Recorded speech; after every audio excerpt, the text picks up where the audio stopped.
저는 기도하고 있습니다.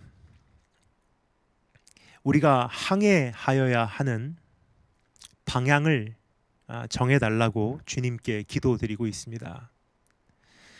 이제 막연 2022년도라는 항구를 출항하여 이제 우리는 그 아무도 가보지 못한 한 해로 나아가고자 합니다.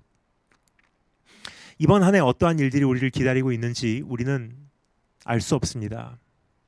그러나 이 한 해가 저물 무렵 우리가 도착하고자 하는 목적지에 대해서는 소망을 품을 수 있습니다. 이 한 해가 끝날 때 여러분께서는 어디에 이루고자 하십니까? 여러분께서 한 해를 항해해 나아가는 방향은 어디인가라는 질문을 드리고 있는 것입니다. 여러분께서는 무엇을 위하여 수고할 것이고 무엇을 위하여 고민할 것이며 무엇을 위하여 기도할 것인가 여쭙고자 합니다. 우리의 인생의 방향성에 대해서 성경은 침묵하지 않습니다. 정확한 방향을 제시하고 있습니다. 문제는 성경이 모든 성도에게 가리키고 있는 목적지를 향하여 우리가 나아가고자 하는가입니다. 아니면 개인적인 인생 의제를 위하여 수고하고 고민하고 기도하며 한 해를 보낼 것인가? 오늘 이 말씀을 통하여 우리의 목적과 사명과 임무를 새롭게 하여 분명한 방향을 향하여 한 해를 항해해 나가기를 원합니다. 그래서 2022년도를 청산할 때 우리가 바래왔던 그리고 꿈꿔왔던 항구에 도착해 있기를 주님의 이름으로 축원드립니다. 오늘 이 말씀을 통하여 우리는 이 세 가지를 발견할 수 있습니다. 목적과 사명과 임무. 그럼 이 세 가지에 대하여 조금 더 구체적으로 살펴보도록 하겠습니다. 첫 번째, 우리의 목적. 두 번째, 우리의 사명. 세 번째, 우리의 임무입니다. 그럼 첫 번째, 우리의 목적에 대해서 살펴보도록 하겠습니다. 사도행전을 시작하며 저자 누가는 자신이 기록한 또 하나의 문서인 복음서를 가리키며 다음과 같이 말합니다. 1절 2절 말씀을 다시 한번 읽겠습니다.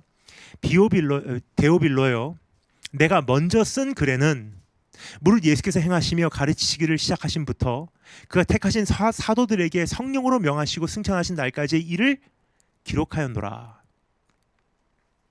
누가복음과 사도행전을 기록하게 된 배경에는 데오빌로, 한 로마 제국의 고위 관리인에게 예수 그리스도에 대한 정확한 정보를 제공하고자 했던 저자의 의도가 있었음을 여기서 확인할 수가 있습니다. 당시 예수 그리스도가 사회적으로 일으키고 간 파장이 매우 거대했기 때문입니다. 따라서 여러 사람들이 예수 그리스도에 대하여 기록하고자 했습니다. 그러나 그들의 시도 가운데에는 정확하지 않은 정보와 부풀려진 내용과 왜곡된 팩트가 적지 않았던 것입니다. 그래서 누가는 자신이 직접 조사해보고 확인된 사실만 기록하여 데오빌로에게 보고하고자 했던 것입니다. 그것을 누가복음 1장 1절부터 4절에서 우리가 확인할 수 있는데 제가 읽어드리겠습니다. 우리 중에 이루어진 사실에 대하여 처음부터 목격자와 말씀에 일꾼된 자들이 전하여 준 그대로 내력을 저술하려고 붓을 든 사람이 많은지라.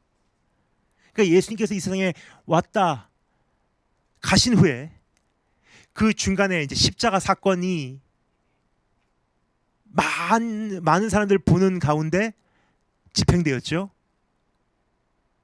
그래서 예루살렘을 비롯한 온 팔레스타인 지역에서는 예수 그리스도라는 이분에 대한 이슈가 핫토픽이었었어요. 그래서 수많은 사람들이 지금 일어난 이 엄청난 사건을 나름 해석하고자 붓을 들었다고 합니다. 그 모든 일을 근원으로부터 그 모든 일을 근원부터 자세히 미루어 살핀 나도 데오빌로 각하에게 차례대로 써 보내는 것이 좋은 줄 알았노니 이는 각하가 알고 있는 바를 더 확실하게 하려 함이로라 하면서 누가복음이 시작이 돼요. 이러한 이유로 기록된 누가복음은 예수 그리스도께서 하늘로 올라가시는 승천까지의 사건을 다루고 있습니다. 이것에 이어서 계속 저술에 나아가겠다고 하며 누가는 사도행전의 막을 여는 것입니다. 그러면서 그는 예수 그리스도께서 부활하신 후 승천하시기 전까지 40일간 제자들과 함께 계시면서 나누신 몇 가지 대화 내용을 정리하기 시작합니다. 3절 말씀 읽겠습니다. 그가 고난받으신 후에 또한 그들에게 확실한 많은 증거로 친히 살아계심을 나타내사 40일 동안 그들에게 보이시며 하나님 나라의 일을 말씀하시니라 그랬어요. 이 기간 동안 주님께서 여러 가지를 말씀하셨을 것입니다. 그러나 누가는 주님께서 승천하시기 직전에 선포하신 내용에 포커스를 맞추고 있습니다. 8절부터 9절 말씀입니다. 오직 성령이 너에게 임하시면 너희가 권능을 받고 예루살렘과 온 유다와 사마리아와 땅끝까지 이르러 내 증인이 되리라 하시니라. 이 말씀을 마치시고 그들이 보는데 올려져 가시니 구름이 그를 가려 보이지 않게 하더라. 주님께서 떠나시기 직전에 하신 말씀이세요. 우선 이 말씀에 귀를 기울여 보면 원어로 보나 영어로 보나 혹은 우리말로 보나 전치사가 정확하다는 점이 두드러집니다. 어디서부터 어디까지 가야 한다는 안내가 분명하다는 사실이에요. 땅끝까지 이르러 나의 증인이 되리라. Go to the ends of the earth. 이 말씀을 하시고 주님은 사람들이 보는 앞에서 하늘로 올려져 가셨습니다. 그 현장에 있던 사람들은 이 광경을 지켜보고 있는데 두 명의 천사가 다음과 같이 그들에게 일러주죠. 11절 말씀 읽겠습니다. 이르되 갈릴리 사람들은 어찌하여 서서 하늘을 쳐다보느냐 너희 가운데서 하늘로 올려지신 이 예수는 하늘로 가심을 본 그대로 오시리라 하시더라. 지금까지 살펴본 것을 종합해 보겠습니다. 그러면 다음과 같은 몇 가지를 우리가 알 수가 있습니다. 이것을 우리가 잠시 정리하는 시간을 갖도록 하겠습니다. 첫째, 주님은 영광 중에 다시 오십니다. 그래서 우리가 새해를 출발하며 가장 기본적인 것부터 우리 안에 정리하기를 원해요. 주님은 영광 중에 다시 오십니다. 우리말로 보면요, 하늘로 가심을 본 그대로 오시리라 라고 번역이 되어 있습니다. 영어로는 in like manner, 같은 방식으로 같은 형태로 오시리라 그랬어요. 따라서 주님께서 올라가신 모습을 분석해 보면요, 주님께서 다시 오실 모습을 어느 정도 확실하게 예상할 수 있다는 뜻이에요. 올라가신 대로 내려오시기 때문에. 우선 주님께서 하늘로 올려져 가실 때 구름이 주님을 가리어 보이지 않게 했다고 합니다. 그렇다면 주님께서 다시 오실 때에도 이와 같이 구름 가운데 가리워져 등장하실 것이 분명해져요. 이것에 대하여 사도 요한은 다음과 같이 증거합니다. 요한계시록 1장 7절 말씀 제가 읽겠습니다. 볼지어다 그가 구름을 타고 오시리라. 각 사람의 눈이 그를 보겠고 그를 찌른 자들도 볼 것이요 땅에 있는 모든 족속이 그로 말미암아 애곡하리니 그러하리라. 아멘. 우리말로는 그가 구름을 타고 오신다고 번역되어 있습니다. 이것은 잘못된 번역이에요. 구름을 타는 것은요, 손오공이에요. 영어로는 주님은 on the cloud, 구름 위에 올라타고도 아니요, in the cloud, 구름 안에서도 아니요, with the cloud, he comes with the cloud, 구름과 함께 오신다고 기록이 되어 있어요. 즉 주님이 구름을 이끌고 오신다는 뜻입니다. 주님 주변에 구름이 엄청난 연기같이 일어난다는 뜻입니다. 그럼 왜 구름일까요? 단순한 특수 효과일까요? 절대 아닙니다. 구름은 성경에서 하나님의 영광이 임하실 때 형성되는 현상입니다. 그래서 역대하 5장 14절 보면 이 사실을 확인할 수가 있죠. 제사장들이 그 구름으로 말미암아 성전 건축을 마쳤는데, 성전을 하나님께 헌당을 했는데 그 성전에 하나님의 구름이 가득 찬 거예요. 제사장들이 그 구름으로 말미암아 능히 서서 섬기지 못하였으니 이는 여호와의 영광이 하나님의 전에 가득함이었더라. 그러니까 하나님의 영광이 가득한 것 같이 구름이 가득했다는 거예요. 이스라엘 민족은 하나님의 구름을 광야에서 40년간 경험했습니다. 그들은 그들을 구름 기둥으로 보호하시고 인도하신 것에 대하여 우리는 이미 다 잘 알고 있죠. 밤이 오면 이 구름은 용암같이 빛을 발하기 시작합니다. 그냥 낮에 보면 구름이에요. 근데 밤에 보면 이게 빛을 발하기 시작해요. 우리 용암도 그렇지 않습니까? 낮에 보면 진흙같이 생겼어요. 근데 날이 어두워지면요, 새빨갛게 달아오르기 시작해요. 그러니까 우리가 일반적으로 생각하는 광야에서의 구름 기둥과 불 기둥은 두 가지 전혀 다른 기둥이 아니에요. 우리가 일반적으로 생각할 때 낮에는 새벽 5시가 되면은 확 구름이 내려오고, 저녁 한 6시, 7시쯤 돼갖고 해가 질 무렵 되면은 구름이 퇴근을 합니다. 확 하늘로 올라가고 이제 불기둥이 하늘에서 확 내려오고. 오늘 그러한 우리의 잘못된 이해를 좀 교정을 해야 돼요. 구름 기둥, 불 기둥 사실은 똑같은 구름이에요. 그냥 낮에 보면 구름인데 밤에 보면 불인 거예요. 이렇게 불과 같이 달아올라 사방을 조명하는 역할도 했던 것입니다.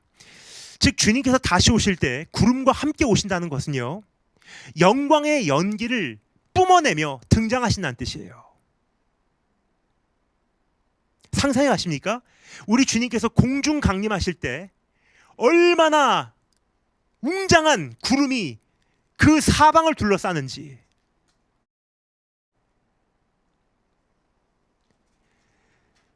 주님 주변에는 구름이 웅장할 것입니다. 어느 각도에서 보면 구름과 같이 보일 것입니다. 그러나 또 어느 각도에서 보면 용광로 같이 타오르는 불과 같이 보일 것입니다. 또 거대한 폭풍이 다가오면 번쩍이는 번개를 사방으로 펼쳐내는 그러한 모습으로도 보일 것입니다. 우리는 이러한 영광 속으로 영접될 것입니다. 이것에 대하여 사도 바울은 다음과 같이 말하죠. 데살로니가전서 4장 16절 17절 말씀입니다.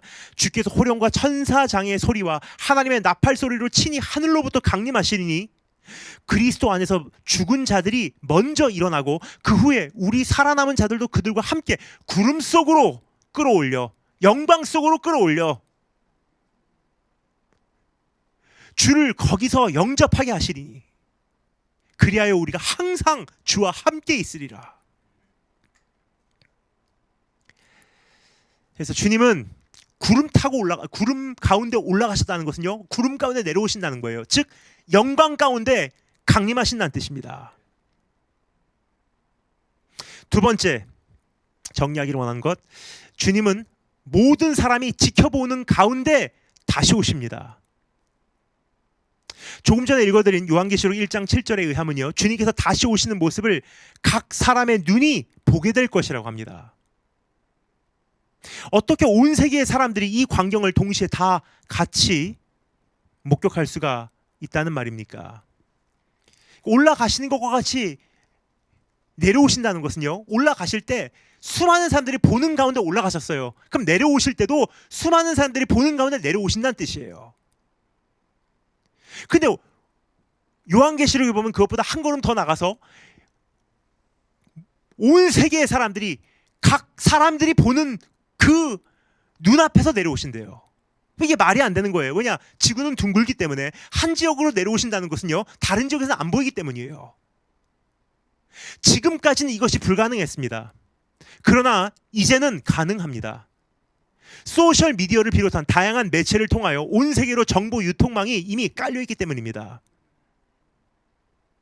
예를 들어 이스라엘 공중에서 형성되는 이상한 광경을 보고 그 팔레스타인 지역에 사는 이들이 이것을 촬영하여 자신의 SNS에 올리는 순간 단 몇 시간 후면 온 세계의 모든 이들이 이 광경을 보게 될 것입니다.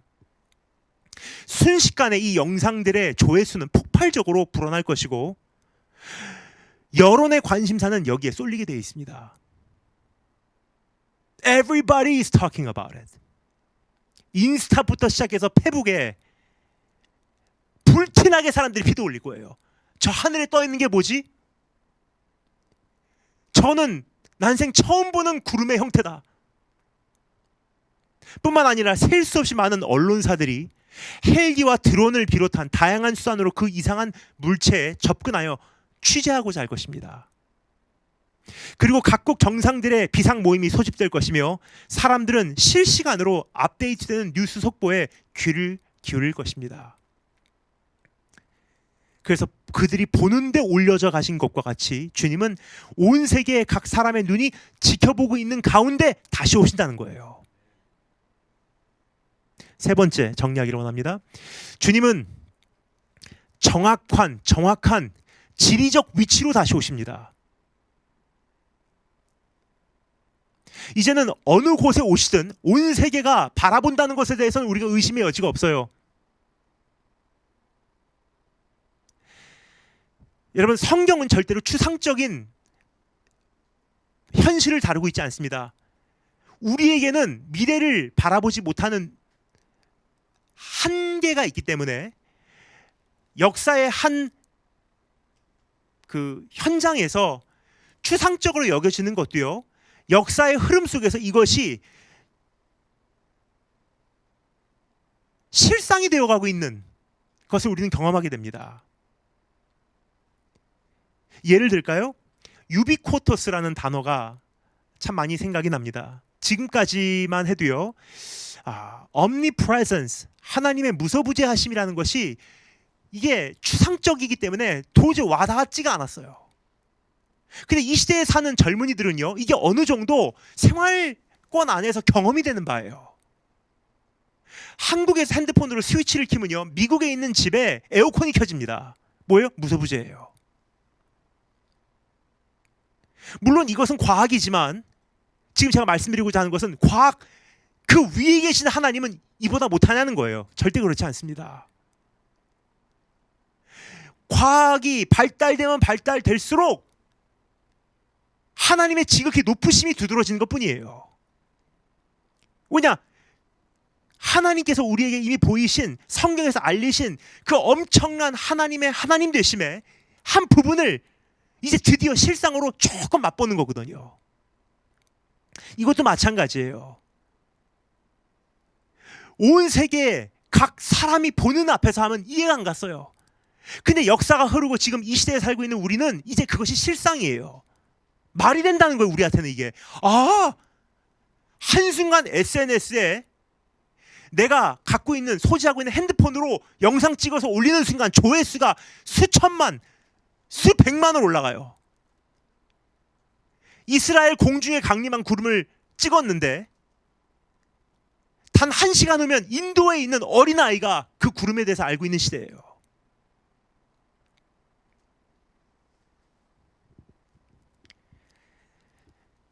그래서 이제는 우리 한 걸음 더 나가서 말씀드릴 수 있는 것, 세 번째, 주님은 정확한 지리적 위치로 오신다는 사실을 알아야 돼요. 이것도 역시 주님은 추상적인 분이 아니세요. 육신을 입고 이 땅에 오신 분이시기 때문에 다시 오실 때도 물리적 세상 안으로 들어오시는 분이세요. 하나님의 나라를 이 물리적 세상으로 가지고 들어오시는 분이세요. 많은 사람들이 주님의 재림에 대하여 너무나 추상적으로 생각하는 경향이 있는 것 같습니다. 왜냐하면 솔직히 잘 상상이 가지 않기 때문이에요. 주님께서 다시 오시는 그날과 그때는 아무도 모른다고 하였습니다. 단지 시대를 분별하고 그날이 매우 가깝게 왔다는 사실만 우리는 피부로 느끼며 살아갈 뿐입니다. 그러나 오늘 이 말씀에 의하면 주님께서 다시 오시는 정확한 장소에 대해서는 우리가 알 수 있다는 거예요. 주님은 예루살렘 성 동쪽에 위치한 감람산 정상에서 승천하셨어요. 올려져 가신 것과 같이 다시 내려오신다는 것은요, in like manner, 올라가신 대로 in the exactly same way 내려오신다는 것은요, 재림의 지리적 의미를 우리에게 호소하고 있는 것입니다. 스가랴 선지자도 이렇게 예언하고 있었던 것을 여러분 기억하시는지요? 스가랴서 14장 4절 말씀입니다. 그날에 그의 발이 예루살렘 앞 동쪽 감람산에 서실 것이요. 그러니까 예수님께서 그 발로 감람산 정상에 딱 접촉이 이루어지는 순간 감람산은 한 가운데가 동서로 갈라져서 매우 큰 골짜기가 되어서 산 절반은 북쪽으로, 산 절반은 남쪽으로 옮겨진대요. 지형 대형성이 일어나는 거예요. 이와 같이 GPS, 지구 위치 측정 체계에 잡히는 공간으로 주님은 다시 오시는 것입니다. 따라서 주님의 재림에 대해서 여러분 추상적으로 생각하지 마십시오. 역사 안으로 들어오신 분이세요. 이미 그렇게 들어오셨고 또 들어오신다는 것이 주님의 약속입니다. 네 번째, 주님께서 다시 오셔야 모든 것이 회복이 됩니다. 주님께서 오시면 죽었던 자들이 잠에서 깨어나는 부활이 있습니다. 그때까지 살아남은 자들은 죽음을 맛보지 않을 것입니다. 주님께서 오시면 예루살렘의 왕권 중심, 그러니까 주님의 그 다스림의 중심을 설립하시고 열방 통치를 펼쳐가실 거예요. 그때부터. 그날 주님을 기다렸던 지구촌 사람들은 서로에게 이렇게 말할 것입니다. 이사야 2장 3절 말씀. 많은 백성이 가며 이르기를 오라, 우리가 여호와의 산에 오르며 야곱의 하나님의 전에 이르자. 그가 그의 길을 우리에게 가르치실 것이라. 우리가 그 길로 행하리라 하리니 이는 율법이 주의 통치가 시온에서부터 나올 것이요 여호와의 말씀이 예루살렘에서부터 나올 것입니다. 이 말씀이 왕성해지고 역사 속에서 점진적으로 왕성해져서 그날에 완전히 성취가 돼버리는 거예요. 지금까지 우리가 이루어진 정도의 차원이 아니에요. 하나님의 말씀이 왕성하게 성취가 되는 날이 주님 다시 오시는 그날이에요. 주님은 여기서 심판을 집행하실 것입니다. 그래서 요엘서 3장 2절에 이렇게 기록되어 있죠. 내가 만국을 모아 데리고 여호사밧 골짜기라는 것은요, 예루살렘 동문으로 나가면 거기에 뚫려 있는 골짜기예요. 감람산과 예루살렘 성 사이에 나 있는 골짜기입니다. 내가 만국을 모아 여호사밧 골짜기에 데려가서 내 백성, 내 곧 기업인 이스라엘을 위하여 거기에서 그들을 국문하리니, 신문하리니, 이는 그들이 이스라엘 나라 가운데 흩어버리고 나의 땅을 나누었으며, 두 가지 죄명이에요. 하나님의 나라를 분해시킨 거예요. 영국이 가져가고 미국이 가져가고 팔레스타인이 가져가고 이집트가 가져가고 여기는 철조망 쳐놓고 몇백 년간 다스리고 유엔이 그것을 관여하려고 그러고, 첫 번째 하나님의 나라를, 땅을 나눈 거, 두 번째 하나님의 백성을 흩은 거래요. 그 두 가지를 가지고 여호사밧 골짜기에 세계 정상들을 모아놓고 만왕의 왕 되신 예수님께서 이제는 그들을 국문하신대요. 신문하신다는 거예요. 심각하게 심판하시기 시작한다는 거예요. 예루살렘이 대단해서 뭐가 그렇게 특별해서 그렇게 생각하시는 분들도 계실 거예요. 밤새도록 다 이야기를 해도 다 끝날 수 없지만 제가 한 가지만 말씀드릴게요. 주님이 지리적으로 들어오셔야 된다는 것은요, 인간의 역사 속으로 들어오셔야 된다는 것은요, 첫째, 하나님께서 백성이 필요하셨어요. 그래서 처음에는 아브라함의 씨앗을 통해서 이스라엘 민족이라는 것을 만드시고, 그 백성의 태를 통해서 예수 그리스도를 이스라엘 땅으로 보내셨잖아요. 근데 사단은 예수 그리스도께서 이 세상에 오셔야 되는 것을 막으려고 하는 것이 사단의 계교예요.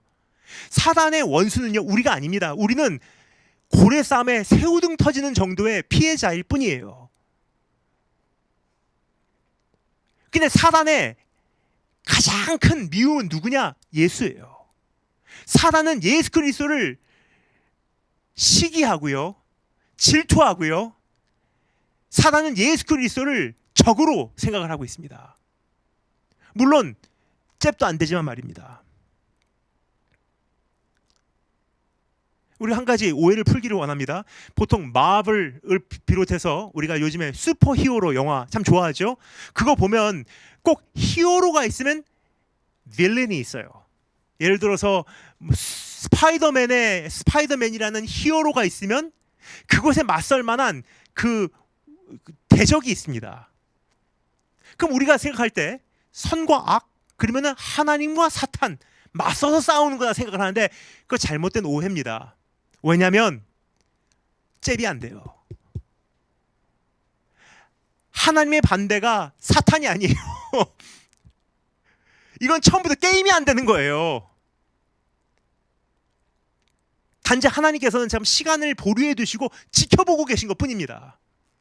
근데 어찌되었든 사단은 예수 그리스도를 원수로 삼았어요. 그럼 어떻게 하면 이 세상에 예수가 오셔서 하나님의 나라를 세우시는 것을 내가 막을 수 있을까? 근데 사단이 머리를 굴려보니까 지혜로운 존재입니다. 사단이 머리를 굴려보니까 적어도 한 가지는 알게 됐어요. 아, 이스라엘 민족을 통해서 오는구나. 그리고 베들레헴으로 오시는구나. 그럼 어떻게 해야 돼요? 이스라엘 백성의 씨를 말리면 끝이에요. 그럼 안 오시는 거예요. 그러니까 어떻게 되니까? 처음부터 2살 밑에 어린아이들 다 죽여라 부터 시작해서 그 백성을 다 말살시키려고 했던 것이 이 세상의 공중권세를 잡고 각 국가에다가 정권을 배포해준 사단의 작전이었습니다. 그리고 이스라엘은 영토 베들레헴이라는 곳이 이제는 이스라엘 영역이 아니어야 되는 거예요. 그러니까 어떻게 합니까? 계속 침범해서 그 땅을 차지하려고 하는 세력들이 얼마나 많았습니까? 근데 어떻게 됐습니까? 예수님께서는 하나님께서 약속하신 대로 이 땅에 역사를 돌파하고 들어오셨어요. 이스라엘 백성을 통해서 이 세상에 오셨고요. 이스라엘 땅에 오신 거예요. 근데 지금도 그 사단의 계교는 멈추지 않습니다. 다시 오셔야 되는데 어떻게 해요? 이방인의 예정된 수가, 이방인께서 하나님께서 정하실 때 이방인의 예정된 수가 차고, 그러면 유대인들이 회개하고 돌아온대요. 유대인들의 예정된 수가 차야 되는 거예요. 그러면 땅끝까지 복음이 전파돼서 이방인들에게 복음이 전파되는 것도 막아야 되지만 유대인들이 예수님 안 믿어버리면 안 되는 거죠. 안 되는 거 아니겠습니까? 그럼 유대인들의 씨를 말려버리면 되는 거예요. 그럼 어떻게 합니까? 공중 권세 잡은 사단이 그래서 이번에는 히틀러에게 정권을 줘야지, 이번에는 호메이니에게 정권을 줘야지, 이번에는 사담 후세인에게 정권을 줘야지 하면서 이 세상의 왕들을 세워서 어떻게 합니까? 유대인 말살이에요. 계속. 그리고 주님께서 어떻게 해요? 감람산 정상으로 강림하셔야 되는데 그 땅을 없애버려야 되는 거예요. 그러니까 호메이니 같은 사람이 뭐라 그러죠?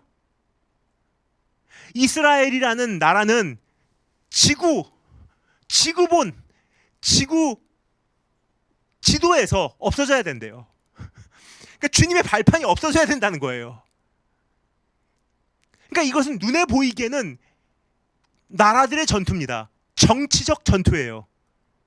근데 영적인 세계에서는요, 하나님 나라가 이 땅에 임하는 것을 사단이 반대하고 있다는 결론이 나온다는 것입니다. 그래서 주님께서 이 세상에 오시면 어떻게 합니까? 하나님의 백성을 흩은 죄와 하나님의 나라를 분해한 죄를 여호사밧 골짜기에서 온 세계의 정상들을 모아놓고 주님께서 심판을 하신대요. 그리고 주님은 모든 피조물을 치유하실 것이고 위로하실 것이고 온전케 하신다고 약속하십니다. 요한계시록 7장 말씀 제가 읽겠습니다. 그러므로 그들이 하나님의 보좌 앞에 있고 또 그의 성전에서 밤낮 하나님을 섬김에 보좌에 앉으신 이가 그들 위에 장막을 치리니 그들이 다시는 줄이지도 아니하며 목마르지도 아니하고 해나 아무 뜨거운 기상에 상하지도 아니하리니 이는 보좌 가운데 계신 어린 양이 그들의 목자가 되사 생명수 샘으로 인도하시고 하나님께서 그들의 눈에서 모든 눈물을 씻어 주실 것임이라. 그러니까 주님 오셔야지 회복이 일어나는 거예요. 따라서 그날의 비함은요, 그날에 비하면 지금 우리가 경험하는 치유와 위로와 온전케 하심은 시식에 불과합니다. 우리의 영원한 기업을 미리 맛보는 것에 지나지 않는다는 거예요. 아, 영생이 이런 거구나 하고 조금 맛보는 거예요. 오늘 치유 받았잖아요. 그러면 이것은 나의 인생의 궁극적인 치유가 아닙니다. 오늘 내가 질병이 치유를 받는다고 하면요, 이것은 하나님께서 우리에게 그냥 긍휼히 여겨주시는 것이요, 기도에 응답을 하실 수 있는 것이요, 무엇보다도 영생은 이런 거야 하고 시식을 시켜주신 거예요. 아, 주님 나라 가면 다 치유받는구나, 이렇게 치유받는구나, 조금 맛보는 거예요. 그날에는 더 이상 전쟁도 죽음도 죄도 없을 것입니다. 거룩하신 하나님과 그분께 속한 거룩한 백성만 있을 뿐입니다. 여러분께서는 주님께서 다시 오시는 것을 사모하십니까? 갈망하십니까? 기다리고 계십니까? 다섯 번째 정리하기를 원하는 건, 주님의 재림의 조건은 땅끝 복음입니다. 주님께서 이 세상에 오셔야 되는데 한 가지 조건이 있어요. 땅끝까지 복음이 전파되어야 그제야 끝이 오리라. 주님은 영광 가운데 공중에 강림하실 것입니다. 그날 온 세계 모든 사람들이 이 광경을 지켜보게 될 것입니다. 주님의 발은 예루살렘 동편 감람산 정상에 착지할 것입니다. 시온산 예루살렘 중앙을 시작으로 하나님의 왕국이 펼쳐질 것입니다. 그리고 우주의 모든 피조물은 회복될 것입니다. 새 하늘과 새 땅과 새 예루살렘이 창조되는 것입니다. 이렇게 인류에서 마침표가 찍혀지게 되는 것입니다. 이 모든 일이 일어나기 위해서는 한 가지 조건이 충족이 되어야만 해요. 8절 말씀 읽겠습니다. 땅끝까지 이르러 내 증인이 되리라 하시더라. 여기서 땅끝까지 복음이 증거되기까지 주님은 오시지 않는다는 사실을 확인할 수가 있지 않습니까? 땅까지 복음이 증거되어야지 주님 오신다는 거예요.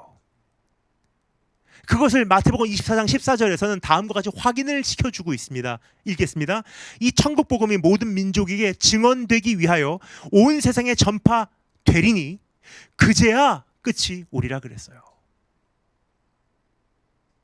그러니까 주님 정말로 다시 오시는 것을 여러분 사모하고 계신다면요, 다른 방법이 없습니다. 복음 증거해야 되는 거예요. 여섯 번째, 우리의 목적은 땅끝 복음입니다. 우리의 목적은 땅끝 복음입니다. 우리는 모두 땅끝을 향해 가라고 보냄을 받은 증인입니다. 땅끝에 대한 여러 가지 해석이 있지만 오늘은 여러분께 이렇게만 말씀드리고 싶습니다. 땅끝은 복음이 전파되지 않은 모든 곳을 가리켜 말하는 표현입니다. 우리는 복음이 전파되지 않은 그 영역, 그 국가, 그 민족, 그 백성, 그 지역, 그 가정, 그 사람을 위해 보냄을 받은 증인이라는 사실을 결코 잊어서는 안 될 것입니다. 하나님을 예배하고 하나님을 사랑하고 하나님을 섬기는 것의 최종 결과물은 이웃을 향한 사랑인 것을 여러분 잊지 않으셨습니까? 주님께서는 땅끝까지 이르러 나의 증인이 되리라고 말씀하셨죠. 즉 너희의 인생 목적지는 땅끝이다 라는 뜻이에요. 너희 인생의 목적은 땅끝까지 나의 증인이 되는 것이다 라고 주님께서 말씀하고 계신 것입니다. 혹시 우리의 인생 방향성을 상실하고 계시지는 않으셨는지요? 무엇을 위하여 살아가야 하는지 잊고 계십니까? 혹시 우리의 인생 목적 의식을 소멸하고 계시지는 않으신지요? 무엇을 하며 살아가야 하는지 헷갈리고 계십니까? 새해를 시작하며 특히 주님 다시 오시는 날이 점점 가까이 오고 있는 이 시기에 우리의 인생 목적을 다시 한번 돌아보기 원합니다. 나는 지금까지 무엇을 위하여 그토록 수고하고 고민하고 기도해 왔는지 생각해 보기를 원합니다. 단순히 먹고 사는 문제를 위하여 그토록 땀 흘리고 일하진 않았는지, 단순히 세상적으로 성공하여 인정받는 삶을 살기 위하여 그토록 고생하지는 않았는지, 혹은 단순히 더 맛있는 거 먹고 더 좋은 데 가고 더 좋은 옷 입고 더 좋은 거 타고 더 좋은 거 갖고 더 좋은 사람 만나기 위하여 그토록 몸부림치며 노력해 오지는 않았는지, 아니면 단순히 안정된 인생과 평안한 노후를 구축하기 위하여 그토록 평안 없이 달려오진 않았는지 우리 자신에게 묻기 원합니다. 내 인생은 진정 영원한 관점에서 무슨 의미가 있는가? 그것이 우리 안에 정리되지 않은 채로 또 한 해를 살아간다고 한들 무슨 소용이 있겠냐는 거예요. 또 한 해 동안에 낭비된 시간밖에 되지 않을 것입니다. 내 삶은 진정 하나님 나라에 오늘 어떻게 기여를 하고 있는가를 한번 생각해 보시면 좋을 것 같아요. 내 생활은 진정 땅끝 복음과 주님의 재림과 어떤 연관이 있는가? 우리는 마음에 되새기길 원합니다. 주님의 재림이 우리의 목적이라는 사실을. 우리의 목적, 자, 두 번째 살펴보겠습니다. 우리의 사명. 주님께서 승천하시는 현장에 있던 사람들은 주님께서 올려져 가는 모습을 바라보며 하늘만 쳐다보고 있었습니다. 그 장면을 9절 10절에서 이렇게 기록하죠. 제가 읽겠습니다. 9절 10절. 이 말씀을 마치시고 그들이 보는데 올려져 가시니 구름이 그를 가리어 보이지 않게 하더라. 올라가실 때 제자들이 자세히 하늘을 쳐다보고 있는데 흰옷 입은 두 사람이 그들 곁에 서서라고 기록되어 있습니다. 저는 이 말씀을 읽을 때마다 필립 얀시의 말을 잊을 수가 없습니다. 그는 이렇게 말합니다. 제가 읽어드릴게요. 주께서 이스라엘 나라를 회복하심이 이때이니까 예수님의 제자들이 마지막으로 한 말이다. 그 질문에 간접적인 대답을 제공하는 것이 천사들의 몫으로 남았다. 어찌하여 서서 하늘을 쳐다보느냐. 얼른 시작해. 이젠 너희가 주연 배우야. 왜 하나님은 세계적인 기아 문제에 대해 아무것도 하지 않으시는지 이 질문에 대하여 생각해보자. 예수님이 승천하신 뒤에 천사들이 했던 말이 세기의 세기를 걸쳐 메아리가 되어 퍼진다. 어찌하여 서서 하늘을 쳐다보느냐. 예수님을 따르는 사람들은 하나님의 뜻을 땅에서 이루는 임무를 부여받은 대리인들이다. 하나님께서는 우리를 통하여 무엇인가를 하기를 원하신다. 그런데도 우리는 툭하면 하나님께서 우리를 위해 무엇인가 해주기를 기대한다. 그리고 우리는 하늘만을 쳐다본다. 저는 매해 그렇듯이 금년에도 새해를 맞이하며 금식하며 주님께 집중할 수 있는 시간을 가질 수가 있었습니다. 이제 혼자 조용히 새해 아침을 맞이하고 말씀과 기도로 하루를 보내며 이제 중간중간 제 집과 제 삶과 제 몸을 정리정돈하는 기회를 가졌습니다. 그런데 이번 금식은 예년과는 조금 다른 기분이었습니다. 금식을 마친 후에 저는 마음이 참 힘들었습니다. 바쁘게 지내던 모든 것을 잠시 중단하고 신중히 하나님 앞에 나아가고 보니 우리에게 현재 다가온 문제들이 생각보다 심각하다는 사실을 깨달았기 때문입니다. 작년 말부터 야마나시현, 일본 야마나시현을 비롯한 일본 열도 중심부에서 심각한 지진이 잇따르고 있습니다. 이것은 후지산 대폭발의 전조일 가능성이 매우 높다고 하는 보도가 계속 나오고 있습니다. 후지산 마그마의 유동에 의해서 이와 같은 지진이 일어난 것이라는 해석입니다.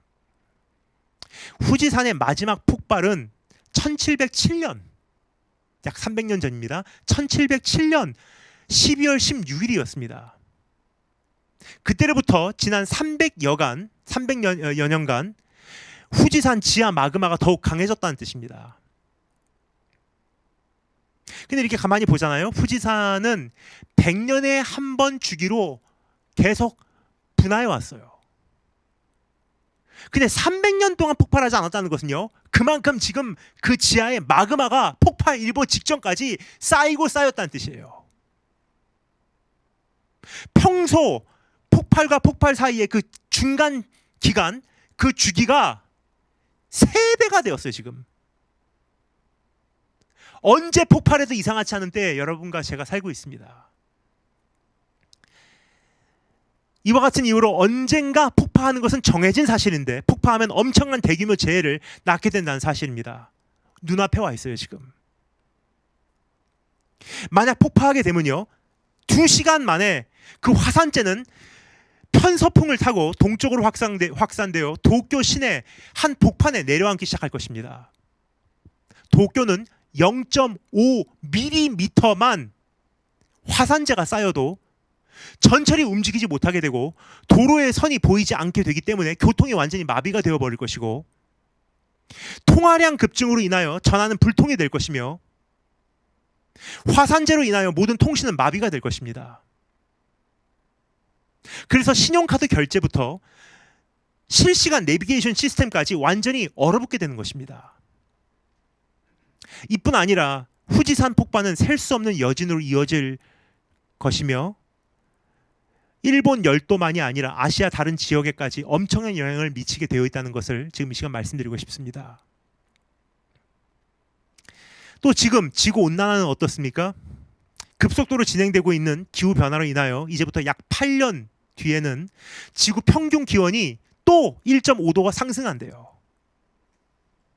그렇게 되면요, 지금 우리가 겪고 있는 매해 이상기온으로 인한 자연재해보다도 최소 8배가 자연재해가 증가한다고 하고 있어요. 언제 이런 일이? 2100년이라고 생각했어요, 과학자들이. 그런데 최근에 나온 뉴스 2030년이래요. 70년 빨라졌대요. 계산을 잘못했대요. 여기까지 가속이 붙을 줄 몰랐대요. 정치는 어떻습니까? 미국과 한국을 비롯하여 세계 여러 나라의 정치계에서는 거기서 일어나는 일들을 보면 어떠한 막장 드라마 보는 느낌이 드는 것을 왜 피할 수가 없을까요? 그리고 왜 이리 인재는 없는 것일까? 이것이 이 시대, 이 세대의 현실이라고 생각합니다. 이 세상의 죄악은 날로 날로 심각해져 가고 있습니다. 범죄는 번성하고 그 질은 최악입니다. 우리 청소년들도 이전에는 상상조차 할 수 없었던 범죄 행위를 서슴지 하고 하는 모습을 자주 목격하고 있습니다. 그 어떤 시대보다도 부자가 제일 많은 시대에 우리가 살고 있다고 하는데, 동시에 그 어떤 시대보다도 기근으로 인하여 굶어 죽는 사람들이 가장 많다는 사실을 여러분 아시는지요? 또 부모가 없는 고아는 얼마나 많은지, 힘들게 살아가는 독거 노인들은 얼마나 많은지, 그리고 길거리 노숙자들은 왜 이렇게 계속 늘어나고 있는지.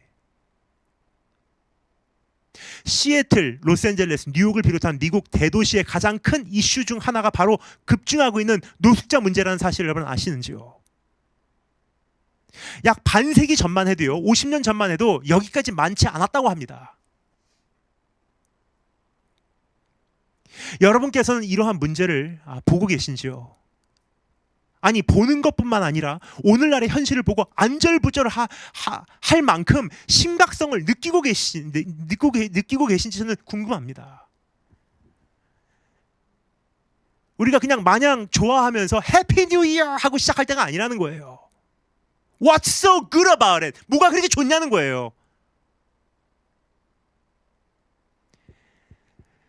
최근에 우연히 영화 한 편을 보게 되었습니다. Don't look up. 올려다 보지 말라라는 제목의 영화입니다. 그 영화의 내용은 다음과 같습니다. 지구를 향해 한 행성이 날아오게 됩니다. 이제 잠시 후면 이 행성은 지구와 정면 충돌하여 지구는 멸망하게 된다는 것입니다.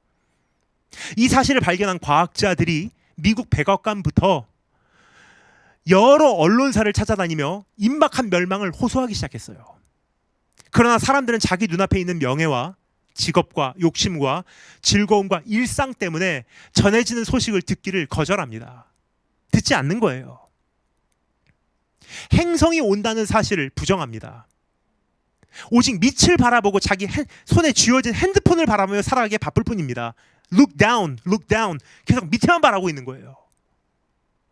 하늘만 바라보면은, 현실을 보면 행성이 지금 지구를 향해서 정면 충돌하기 위해서 날아오고 있는데 I'm looking down. 난 밑에 보고 있는 거예요.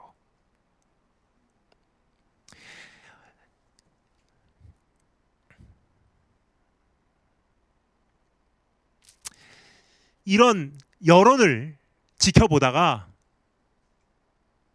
주인공 한 과학자가 열변을 토하여 외쳤던 말이 저에게는 가장 인상적이었습니다. 이게 제 생각에는 영화의 가장 인상적인 클라이막스가 아니었나 생각이 돼요.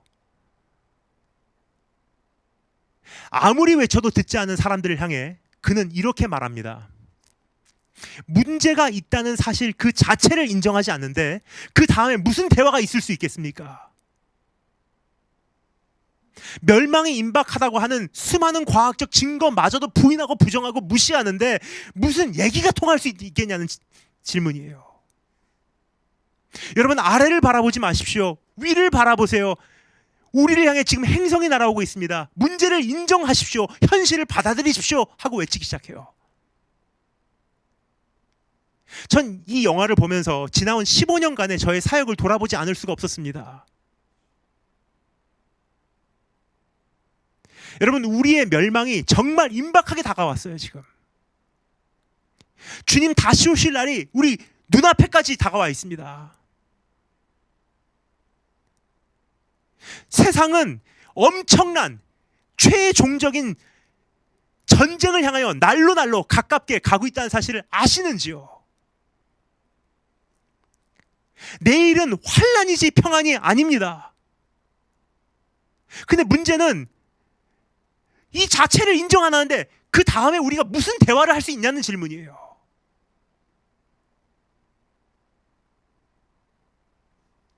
주님 다시 오실 날이 정말 얼마 남지 않았습니다. 그런데 우리는 언제까지 아래 것들만 바라보고 먹고 마시고 일하고 고생하고 수고하고 땀 흘리고 땅 사고 땅 팔고 연애하고 헤어지고 막연하게 코로나 종식되기만을 바라며 어리석게 기다리고 계십니까?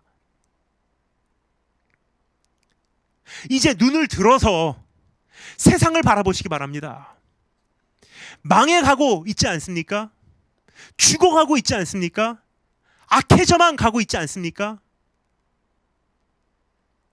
아침에 출근하고 저녁에 퇴근하고 주중에 일하고 주말에 쉬고 평소에 수고하고 명절에 놀러가는 것만 반복하며 다람쥐 쳇바퀴 돌리는 것과 같이 살아가다 보니 어느새 10년, 어느새 20년, 어느새 30년,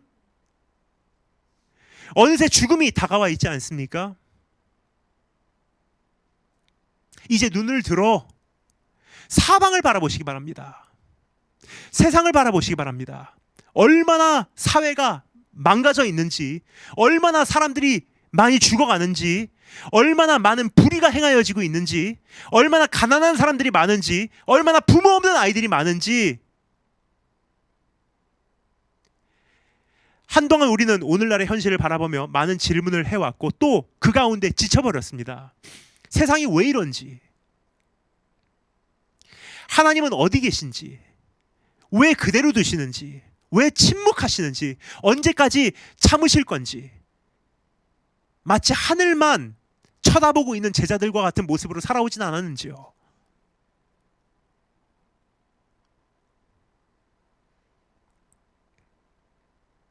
그런데 그런 이들에게 주님께서 천사들을 통해 주신 음성은 뭘 보고 있느냐? 이제 너희가 할 차례다. 그러고 보니 주님께서 하신 말씀 중에 이미 그들에게 당부하신 말씀이 있는 것 아니겠습니까? 요한복음 17장 18절에 보면 이렇게 말씀하셨죠. 아버지가 나를 세상에 보내신 것과 같이 나도 너희를 세상에 보내노라 그러셨어요. 그럼 아버지께서 주님을 왜 이 세상에 보내셨죠? 누가복음 4장에 보면요, 주님께서 이 세상에 왜 보냄을 받고 왔는지를 자신이 소개를 하세요. 읽어드릴게요. 주의 성령이 내게 임하셨으니 이는 가난한 자에게 복음을 전하게 하시려고 내게 기름을 부으시고 나를 보내사 포로된 자에게 자유를, 눈먼 자에게 다시 보게 함을 전파하며 눌린 자를 자유롭게 하고. 이게 주님께서 부르심을 받은, 보내심을 받은 사명이었어요. 그래서 주님께서 말씀하십니다. 이것이 내가 이 땅에 올 때 품고 온 사명이다. 아버지로부터 보냄을 받은 이유다. 그런데 주님 말씀하십니다. 아버지께서 나를 세상에 이렇게 보내신 것과 같이 나도 너희를 세상에 이와 같은 이유로 보내노라. 여러분, 이것이 우리의 사명입니다. 자유케 하는 사역입니다. 복음으로 세상을 바꾸는 것입니다. 하나님은 언제나 이렇게 사람을 보내셨어요. 그 땅에 선교사가 있다는 그 자체가 하나님께서 그 땅을 아직 버리시지 않으셨다는 증거예요. 이 땅에 기도하는 성도가 있다는 그 자체가 하나님께서 이 땅을 위한 기도를 듣고 계시다는 확신인 것입니다. 출애굽기 3장에 보면요, 하나님께서 모세를 부르시는 장면이 기록되어 있습니다. 그런데 불꽃 떨기 속에 나타나신 하나님과 모세가 나눈 대화를 자세히 들여다보면요, 모세가 당황할 수밖에 없는 내용이 발견이 됩니다. 그 불꽃 떨기에 나타나신 하나님께서 모세에게 뭐라고 말씀하시는지 한번 들어보실래요? 제가 읽어드리겠습니다. 여호와께서 이르시되 내가 애굽에 있는 내 백성의 고통을 분명히 보고 그들이 그들의 감독자로 말미암아 부르짖음을 듣고 그 근심을 알고 내가 내려가서 그들을 애굽인의 손에서 내가 건져내고 그들을 그 땅에서 인도하여 아름답고 광대한 땅, 젖과 꿀이 흐르는 땅, 곧 가나안 땅, 그 지역에 내가 데려가기를 원하노라 그러세요. 하나님께서 모세에게 이 말씀을 하셨을 때만 해도 모세가 큰 위안이 됐을 거예요. 야, 드디어 하나님께서 일하시기 시작하시는구나. 드디어 하나님께서 우리를 구원하시기 위하여 내려오셨구나. 근데 영어로는 너무나 명확하게 번역이 되어 있습니다. I have come. 내가 왔노라 그래요. I have come. 왜요? 내가 들었다. 내가 보았다. 내가 다 안 오라. So I have come. 그래서 내가 왔노라. 자, 그런데 바로 그 다음 구절에서 주님은 이와 같이 말씀하세요. 이제 가라. 이스라엘 자손의 부르짐이 내게 달하고 애굽 사람이 그들을 괴롭히는 학대도 내가 보았으니 이제 내가 너를 바로에게 보내노라. 참 희한해요. 한 구절 차이로 I have come. 내가 왔노라. 근데 그 다음 구절 네가 가라 그래요.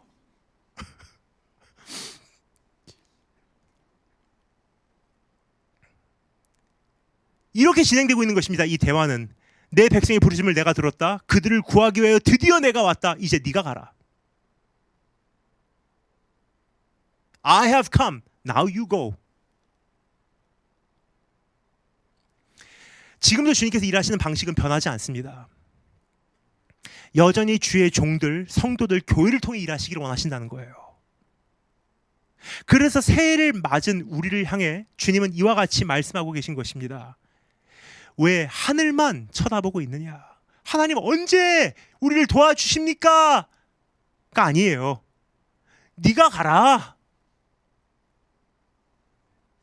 왜 우리 이 지역에는 왜 쓸만한 일꾼을 안 보내주십니까? 주님께서 왜 하늘만 보고 있느냐? 네가 하면 되지.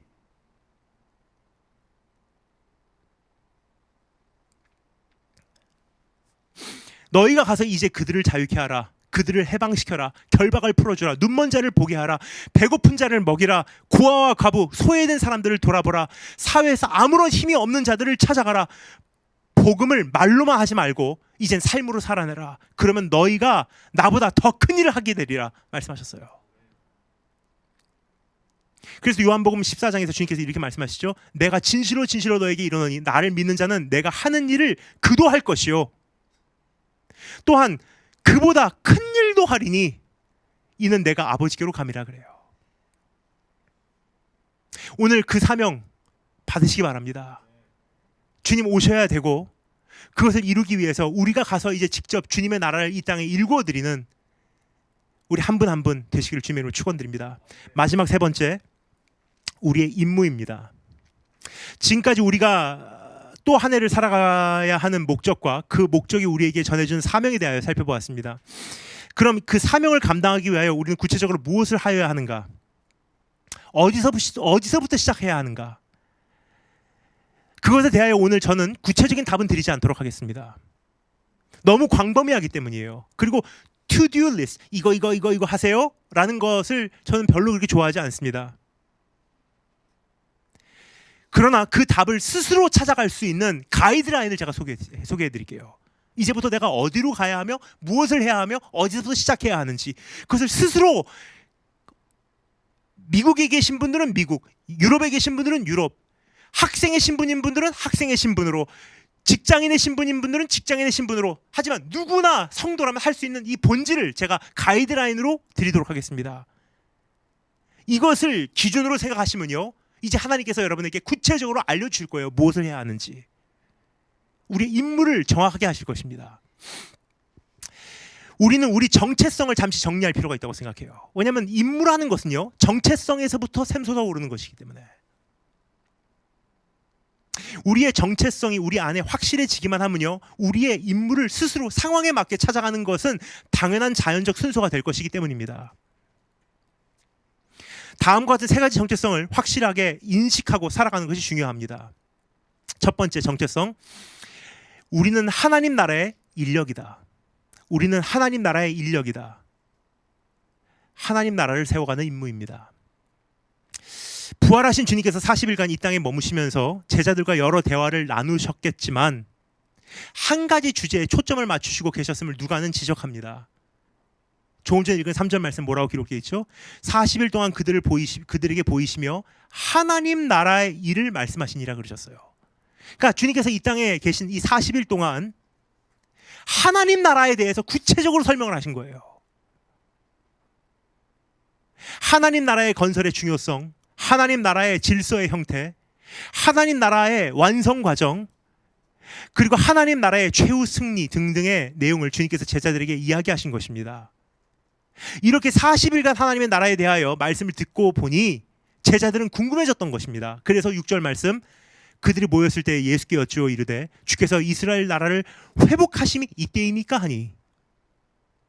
그러니까 40일 동안 듣고 온 것이 나라 회복이었기 때문에 적어도 그들 머릿속에 그들이 소유하고 있었던 세계관은 하나님의 나라는 이스라엘 나라에 아직은 국한되어 있었던 것이기 때문에 그들이 최선을 다해서 물을 수 있던 질문이 뭐냐? 이스라엘 나라를 회복하심이 이때입니까 하니.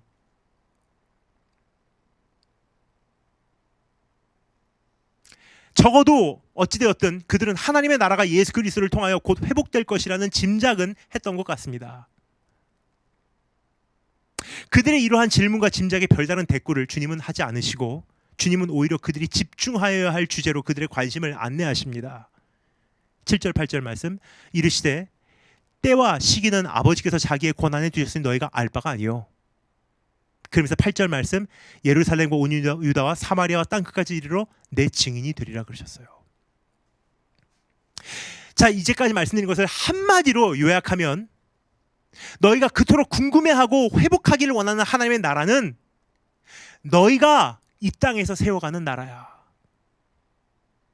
너희가 하나님 나라의 인력이다 라는 뜻입니다.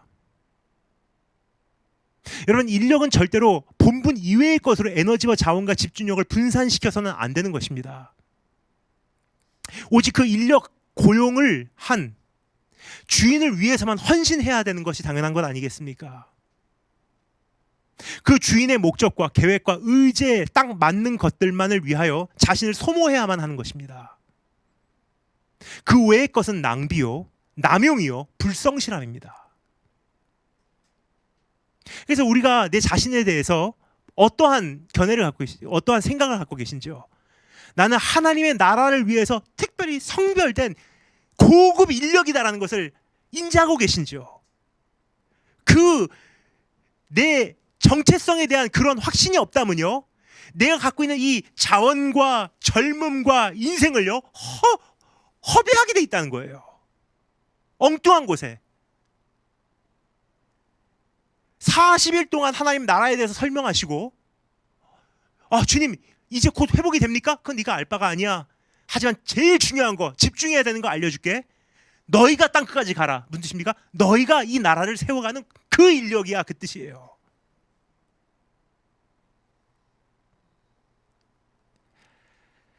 따라서 우리에게 남은 시간 얼만큼 됐는지 모르겠습니다. 하지만 우리에게 남은 시간, 여러분, 저는 이번 코로나 터지고 나서 정말 생각했어요. 일하지 못하는 밤이 오는구나. 가고 싶어도 못 가는 날이 오는 거예요.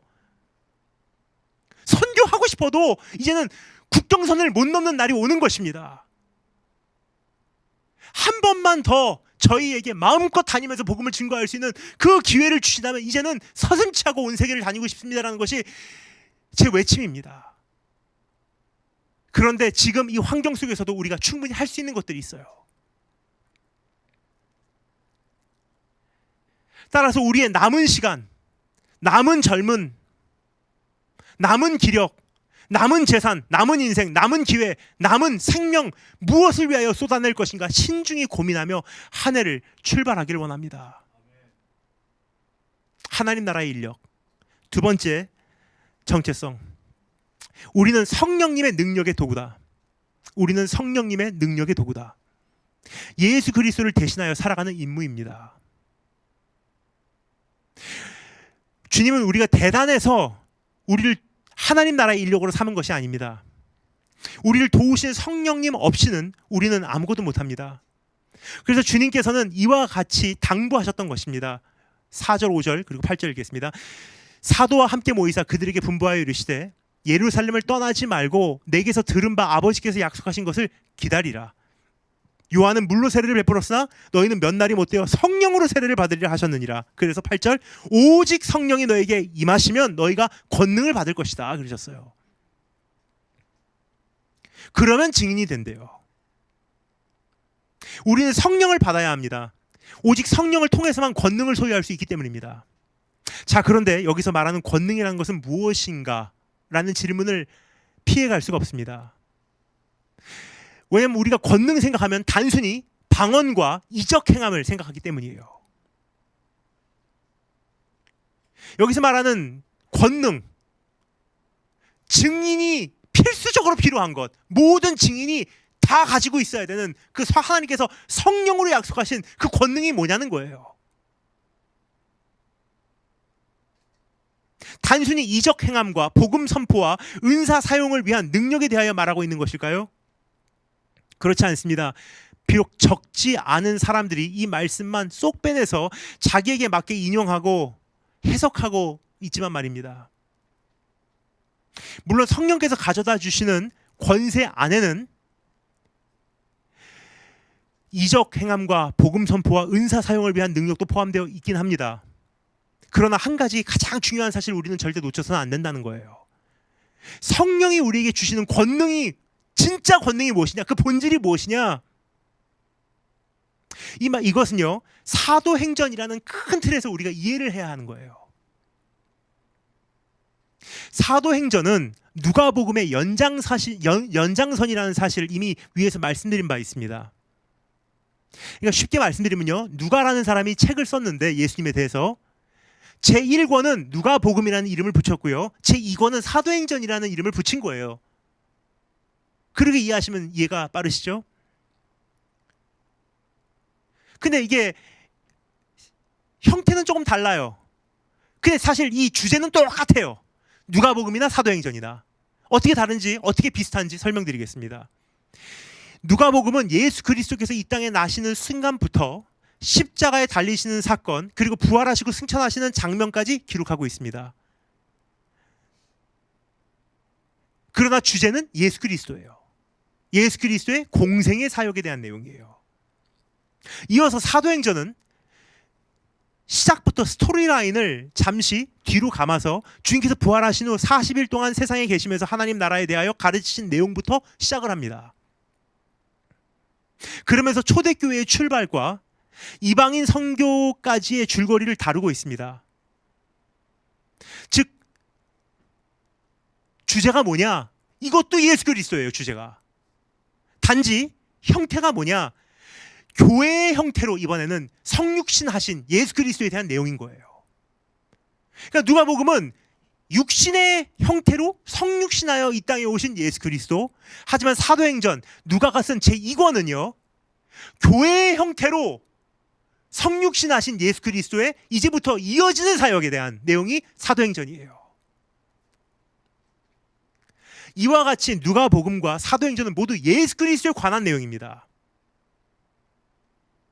단지 누가복음은 예수님께서 육신을 입으시고 하신 사역에 대한 기록이고, 사도행전은 예수님께서 교회를 통하여 하시는 사역에 대한 내용인 것입니다. 그렇다면 여기서 말하는 성령이 가져다 주시는 권능이라는 것은 무엇을 말하는 것인지 이제 짐작이 가시죠? 누가복음은요, 육신을 입고서 주님께서 직접 하셨어요. 근데 사도행전은요, 주님께서 성도들에게 성육신 하셔서 그들 가운데 들어가셔서 성령의 형태로 그들 가운데 강림하셔서 이제는 확장된 사역을 모두를 통해서 하시는 거예요. 그러니까 누가복음도 주님께서 일하시는 것이고 사도행전도 주님께서 직접 일하시는 내용이에요.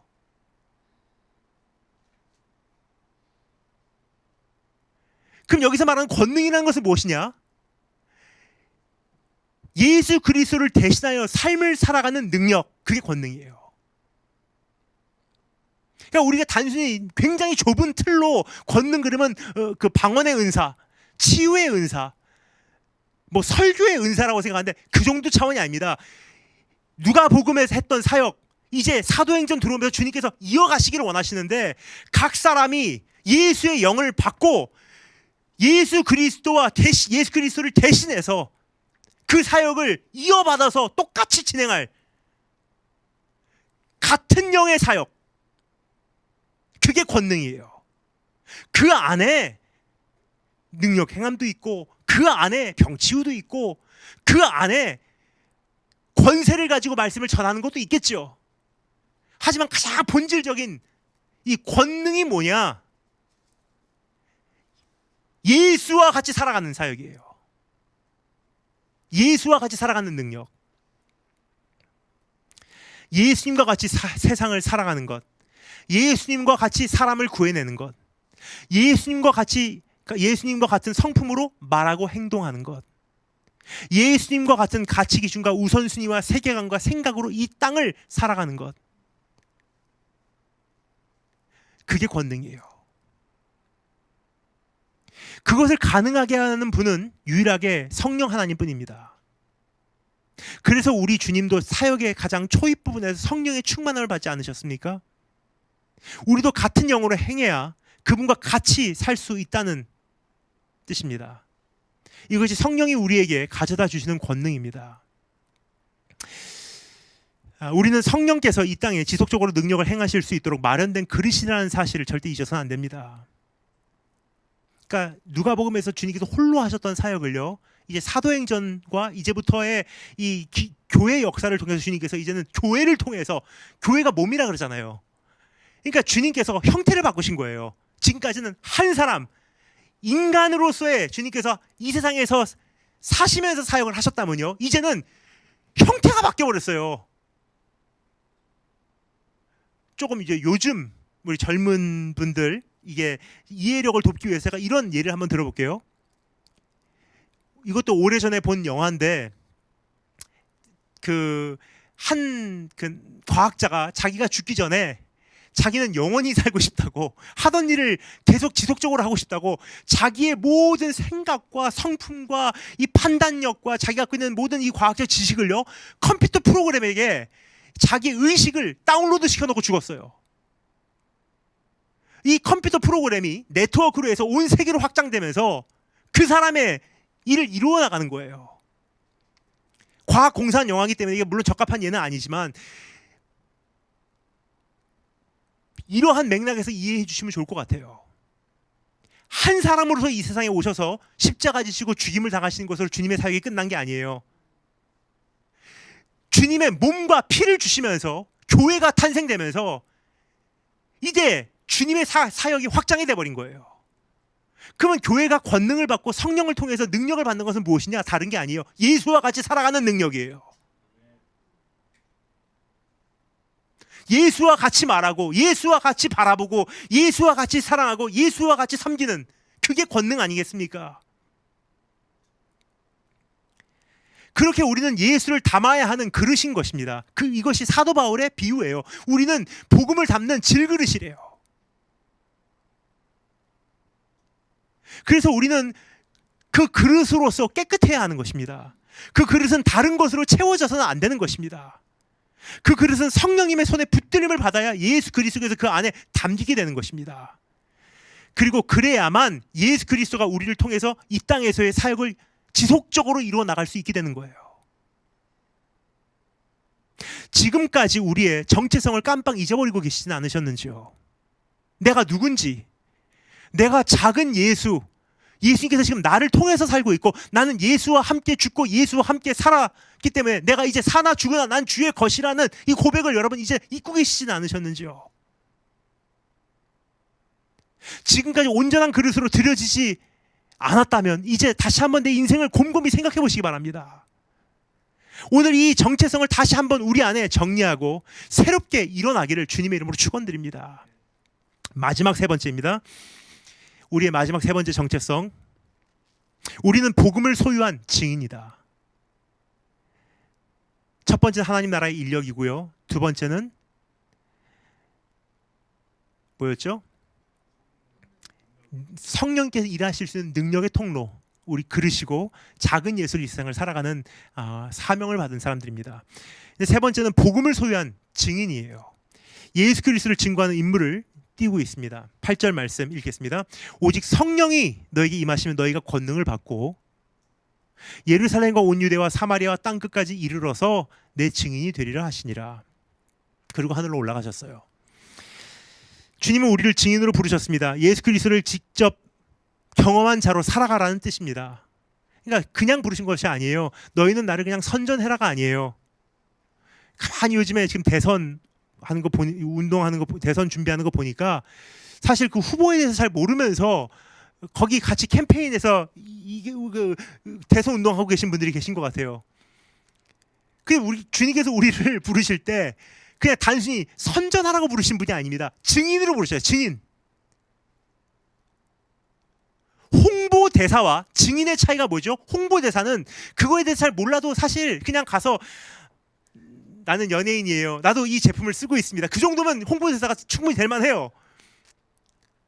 본인은 진짜 잘 살면서 나도 유니세프에서 기금을 나도 이렇게 투자하겠습니다, 여러분께서도 지금 여행을 마치시면서 고국으로 돌아가실 때 그 남은 잔돈 우리 어린이 한 명을 살릴 수 있습니다, 그 정도는 할 수 있어요, 누구나. 내가 직접 안 해도. 근데 증인으로 주님께서 우리를 부르셨다는 것은요, 조금 이야기가 달라요. 증인은 그분의 성품, 그분의 말투, 그분의 표정, 그분의 행동, 그분이 좋아하시는 것들, 그분이 싫어하시는 것들, 심지어는 그 초대교회 우리 사도들은요, 주님의 식성까지 잘 알고 있었을 거예요. 주님은 그 빵 별로 좋아하시지 않은데 또 어떤 음식 먹다 보면요, 가끔 생각났을 거예요. 이거 주님 계셨으면 진짜 좋아하셨을 음식인데. 무화과 볼 때마다 주님 생각났을 거예요. 야, 여기는 진짜 무화과 맛있는데, 야, 지금 생각해보면 그때 배고프시고 시장하셨는데 그때 무화과 나무가 열매가 없었지. 그거 생각하면 참 마음이 아파. 그게 증인들 대화 아닙니까? 직접 경험한 사람들.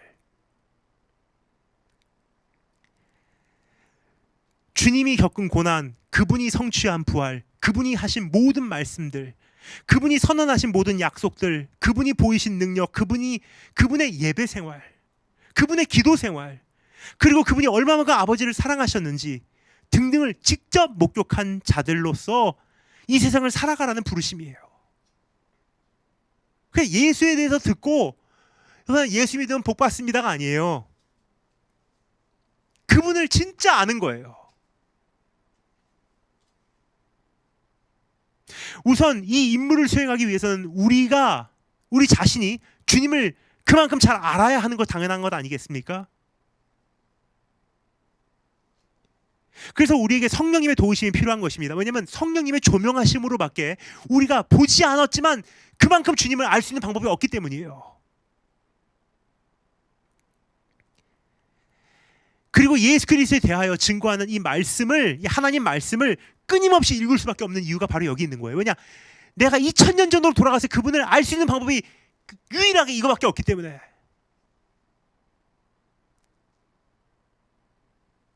여러분께서는 이러한 증인의 삶을 살아가고 계신지요? 아니면 증인이라는 이 존귀한 정체성을 단순한 사역으로 이해하고 계시지 않으시죠? 나 증인이 될 거야. 그럼 단순히 그냥 선교하고 전도하는 줄 알아요? 아니에요. 그건 프로그램이고 그건 어떠한 사역이에요. 그 주님께서 우리를 부르실 때 너희는 땅까지 이르러 나의 사역자가 되리라 라고 부르시지 않으셨어요. 나의 증인이라 그랬어요. 증인이 뭐냐? 내 말투 흉내내. 내 표정 기억해. 내가 아버지를 얼마나 사랑했는지를 너는 알지 않니? 내 예배 생활이 어떠했는지, 내 기도 생활이 어떠했는지 네가 옆에서 가장 가까운 데서 지켜보지 않았니? 내가 제자들의 발을 씻을 때 어떠한 모습이었는지 네가 직접 보지 않았느냐? 그게 증인이에요, 여러분. 무엇보다 우리는 예루살렘과 온 유대와 사마리아와 땅끝까지 가서 주님에 대하여 이렇게 증거하여야 하는 임무가 있는 사람입니다. 근데 땅끝까지 복음을 전한다는 것이 이제 좀 바로 이해가 돼야 될 때가 된 것 같습니다. 우리가 땅끝까지 복음이 전파돼야 된다 그러면요, 오해를 하신 분들이 계신 것 같아요. 우리는 예루살렘이 다 복음화가 되면요, 그 다음에 이제 한 걸음 더 나가서 온 유대를 다 복음화시키고, 그것이 다 되면 또 한 걸음 나가서 사마리아를 복음화시키고, 그것이 다 끝나면 이제 땅끝까지 가야 된다. 그러니까 한 걸음 한 걸음 한 걸음 마치 사다리 올라가듯이 조금씩 정복해 나가듯이 그렇게 이 말씀을 오해를 합니다. 마치 이것은 어떠한 선교의 순서라고 착각할 수 있어요. 그래서 어떤 분이 이렇게 생각하시죠? 예루살렘, 그래, 내 가정부터. 온 유다, 그러면 우리 동네부터. 사마리아, 그러면 내 그 이웃 나라부터. 땅끝, 그러면 이제 북한까지 가자. 그러나 원어 헬라어로 이 말씀을 보면요, 여기서 사용되고 있는 접속사는 카이라는 단어인데 이것은 동시성을 띠고 있는 표현입니다. 이거 한 다음에 이거 하고, 이거 한 다음에 이거 하고가 아니에요. 즉 예루살렘과 온 유다와 사마리아와 땅끝을 동시에 품지 않으면 한 가지도 제대로 섬길 수 없다. 대한민국을 바로 섬기기 위해서는 온 세계를 동시에 섬기지 않으면 안 된다는 뜻이고, 미국을 살리기 원한다면 중국 교회와 함께 일해야 한다는 뜻이고, 이러한 선교를 하기를 원한다면 북한 선교를 배워야 크게 도움이 된다는 뜻이고, 러시아와 미국과 유럽이 없는 이스라엘 선교는 불가능하며 유대인 없는 선교는 하나님 나라의 반쪽짜리라는 사실입니다. 가정을 살리는 길은 교회를 섬기는 길이요, 지역사회를 변화시키는 길은 가정부터 변화시키지 않으면 안 된다는 것입니다. 그러나 동시에 지역사회를 섬기는 모습이야말로 가정을 바로 세울 수 있는 또 계기가 되는 것입니다. 이게 다 스파이더웹, 거미줄과 같이 연결이 돼 있어요. 왜냐하면 하나님의 나라는 forest, 숲과 같기 때문에 나무 한 그루 독립적으로 서 있는 게 아니에요.